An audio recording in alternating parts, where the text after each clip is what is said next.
Welcome to my Friday vlog, everybody. How are you? I hope you all had a wonderful week. It's been a very calm week, thank goodness, compared to last week. And I've just been actually resting a lot this week. Feeling a little under the weather, but I think just coming down from all of the hoopla last week over the anniversary of Dave passing away and that other day that you're aware of, it was just it was just too much for me. And I'm sure a lot of you saw my meltdown. And I admit I was a little bit irresponsible. I was very irresponsible, but I do apologize to everybody and taken down actually every single video I've ever made of my baby girl, because it's not worth it to ruin my life just because I miss her. And, I realize now a meeting will never take place. So I just have to accept that. And some people thought I was stalking, and I really wasn't stalking. I really wasn't. I was just trying to find out how she's doing. That is all I was doing. Anyway, so that's over with. Every single video I've ever made is gone. I'll keep those memories inside me and not, talk about her anymore. So that's my final say on that matter. You know, I tend to dwell on the past, and I really shouldn't. I know I really need to work on that. It's just that my entire life, pretty much, I have been ripped away or lost loved ones.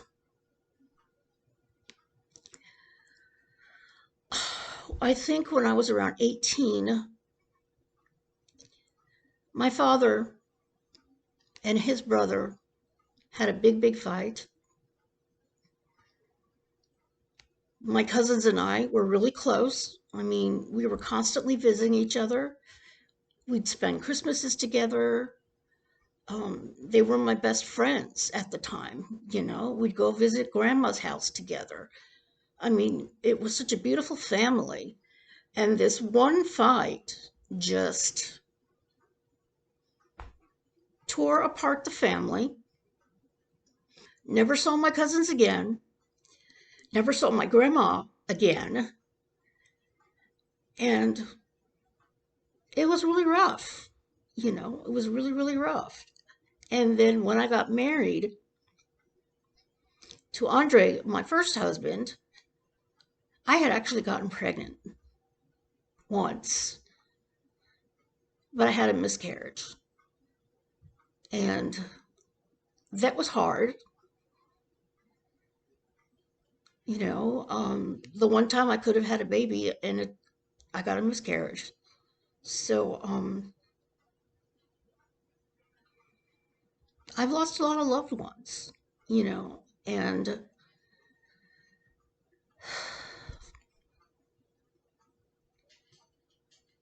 it's hard.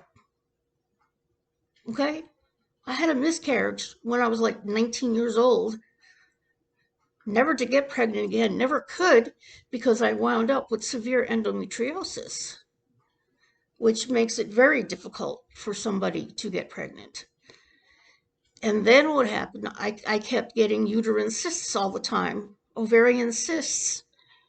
And, I had operations on that several times. And then finally, when I was 32, I had to have a hysterectomy. So maybe you could understand a little bit better why that particular event was so hard on me. It was. But I realize I have to get over it. I have to just not forget, but just hold it in my heart and not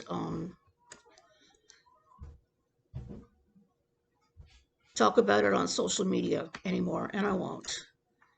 But I just wanted to give you a little perspective and a little bit of a background on that. Um, my husband loved me so, so much. He did everything he could for me. And at least I was a mother for 10 months. And it was the most glorious experience. So, anyway, that's the end of that.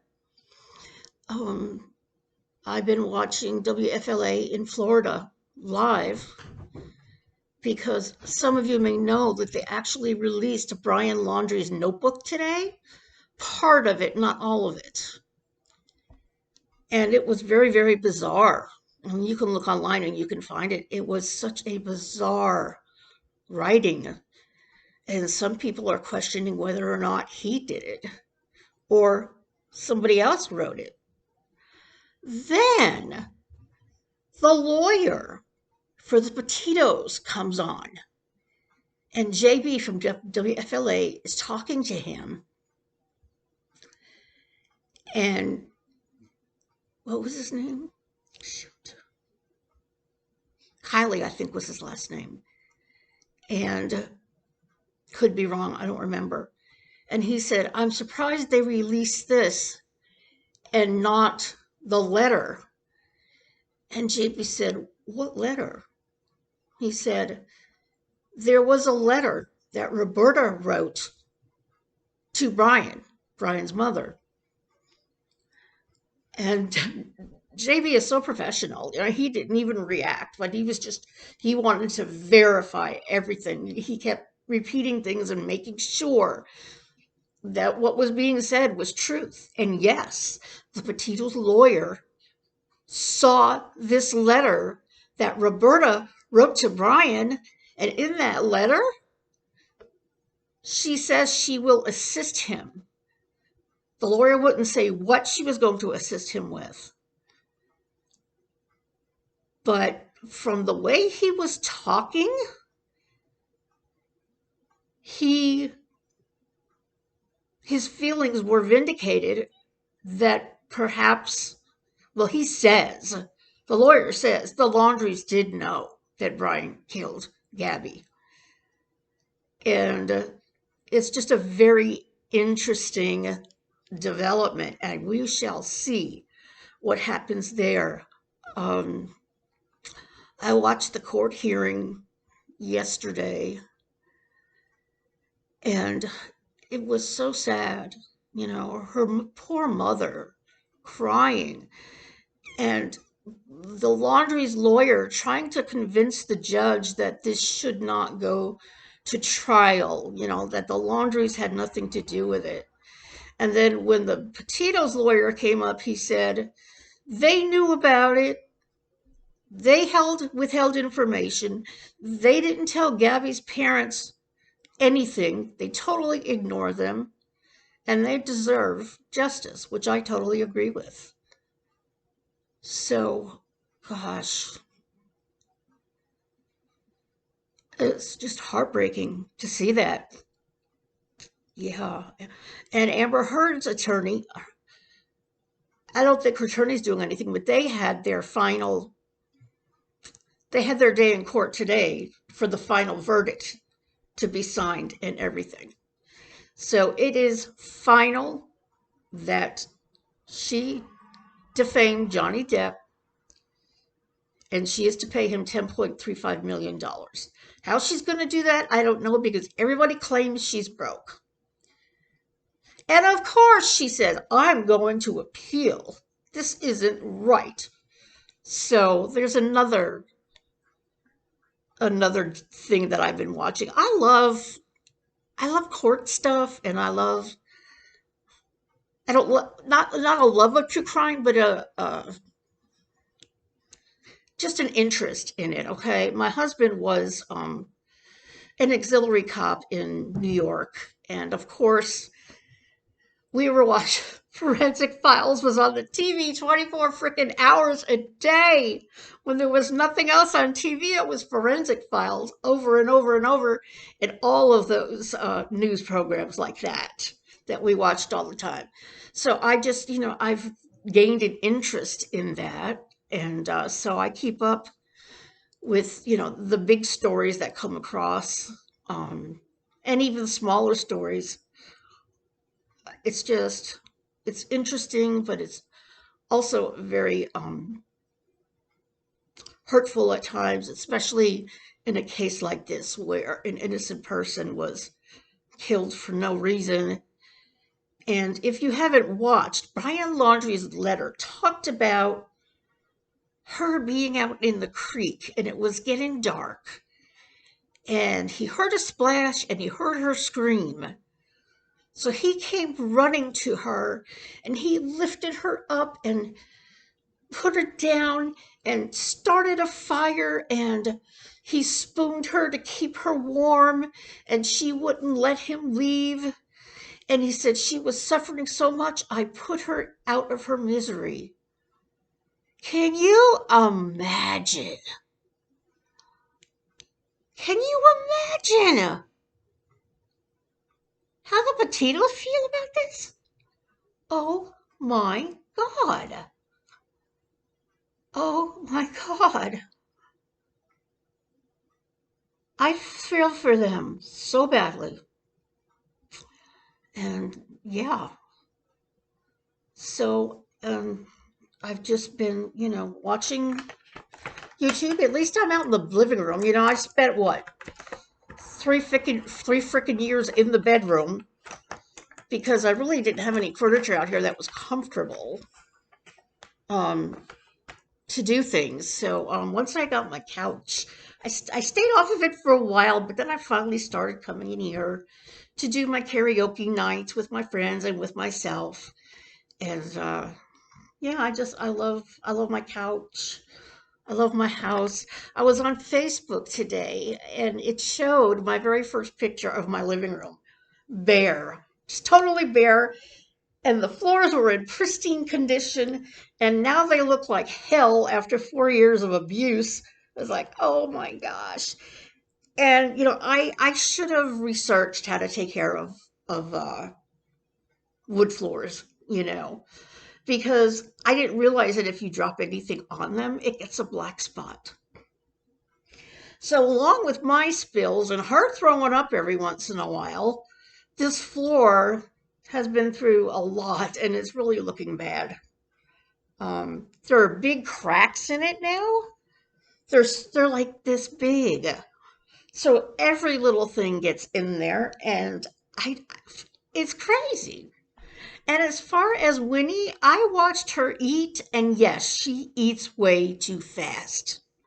I think that's why she upchucks it, because she doesn't even swallow before she gets another piece of food in her mouth. So I don't think I need to worry about her stomach. I think it's just her eating too fast. So that's what that's all about. And yes, my hair is a mess. Oh, goodness. So I've been doing a lot of coloring, as you know. Lift this up. I'm on top of my coloring book. And just passing my time that way. Tonight I did a couple. Um, I did this one.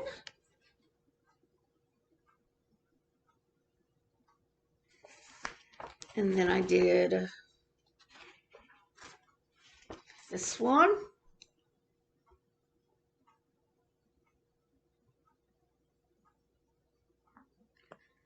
And then I did that one. You know me, I love fashion, so I love to do this. It's so, so much fun. And anyway, that's what I've been doing. So I showed you all the others that I did, and I'm working on another one right now. I haven't eaten since this morning. I probably should get something to eat. I am a little bit shaky, so I probably need something to eat. And so happy 4-year anniversary to me. I arrived in Vermont on June 23rd and to a beautiful, big, big apartment that is now filled with lots of stuff. Not a whole lot of stuff, but furniture and things. So yeah, it's been a culture shock for sure. Because I lived in Tennessee for 21 years, and I'm so used to being 5 minutes from Smyrna, 5 minutes from Kroger, and now I'm 7 miles out of town. So I have to watch my gas, uh, especially with the gas prices these days. I don't think I filled up my tank since tax time. I just, I don't have the money to fill it up. It would probably be about, I would think around $40 to fill up my tank. So, that was before the prices went up. So I don't know. It would be awful now. But come July 1st, I am going to fill it up because I want to, you know, keep it no less than half a tank because I'm going to have to go to New Hampshire in the end of July. So I have to really, I want to fill it up and put aside some money for the gas. And because I'm so looking forward to that. It's been, when did I see him last? 2018 is when I saw him in the same place in New Hampshire. And the drive from Vermont to New Hampshire is absolutely gorgeous. So beautiful. And it's only a 2-hour drive. So that really helps a lot. I wanted to get a ticket to go to Mohegan Sun at the same time as I got that one, but I really needed to pay my bills at the time when I had my taxes. So I said, no, I can go to one concert and that'll be it. Because in 2018, I went to New Hampshire in July, and then I went to Mohegan Sun in Connecticut in, when was it? September? In September. Yeah. And my family lives very close to Mohegan Sun, only maybe about 45 minutes to an hour away. So I got to stay with them and have some family time. So that's something I'm really looking forward to. And I guess that's about it. I'm all set. I've got my clear purse over there that I showed you the other day. And I'm putting more and more change into my piggy bank. So by July 24th, I'm sure I'll have a lot of money set aside so I can put gas in and maybe get a t-shirt. I don't know. We'll see. It's not a necessity, but I have about, what, 6 or 7 Keith Urban t-shirts right now. And we'll see what happens. But I'm looking forward to it. So I hope everybody is doing great. Vermont's been absolutely beautiful outside. I really haven't set a foot out of here. I think I went out for a minute yesterday, and then I think the day before I took a walk, and that's been about it. So, alrighty, my sweet people, I hope y'all are well, and I will see you next time. Bye.